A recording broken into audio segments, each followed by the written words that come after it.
These days are good days for good news for the EU-Ukrainian relations, and I'm very happy about this. The oil is flowing in the Druzhba pipeline. This means that probably or for sure we will be able to release the 90 billion loan, which is very, very important. Then Rada, the Parliament of Ukraine, is delivering the reforms. That's why in the next days we will be able to pay 2.7 million to the budget of Ukraine, taking care partially of their liquidity. And of course, what we see today, this is the engagement of the businesses who are ready or interested to come to Ukraine. And this is what we want to see. We speak about the reconstruction of Ukraine. Indeed, it is already happening. But at the same time, what we already are doing is building a new Ukraine, not just reconstruct, but construct a new Ukraine. And my message at the opening of the forum has just been, now it is a good time to invest in Ukraine. For us, it is one of the most strategic investment destinations in Europe, and it's innovative, full of potential, and increasingly integrated into the EU's internal market.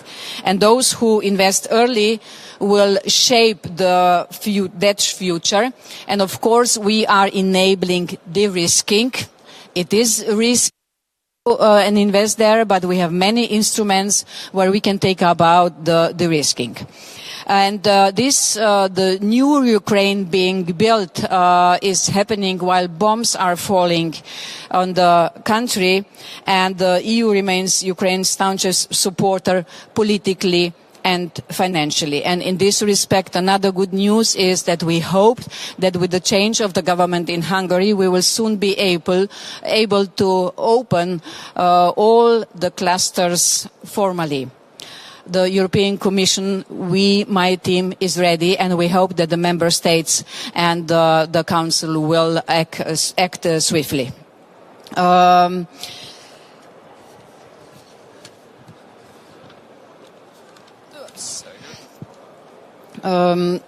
Together with the reforms we are doing in Ukraine, we are actually following the recipe from the enlargement process, meaning the country, a candidate country, has to do the reforms you were speaking about, Taras.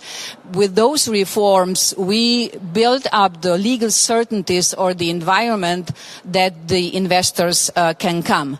They will come if they see the possibility to earn some money, and they will come when their investments will be safe. So the whole enlargement process, and of course when investors and investments are there, then the country is prosperous. And this is the model we use. I was speaking about what happened in Poland, Czechia and in Slovenia through becoming a member of the EU.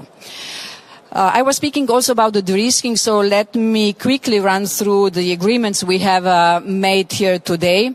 In cooperation with the European Bank for Reconstruction and Development, we are supporting SMEs, potentially unlocking up to 2.8 billion euro. Support to the energy sector is also crucial, and in cooperation with our partners in Slovakia, we agreed close to 100 million euro. European Investment Bank has also agreed to finance priority infrastructure projects in Ukraine with over €500 million.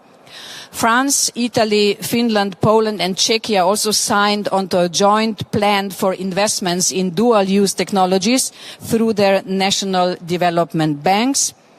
And I'm happy to see these concrete agreements which will help businesses to go there and Ukrainian economy to prosper. So thank you for being here and to show interest in what we are doing.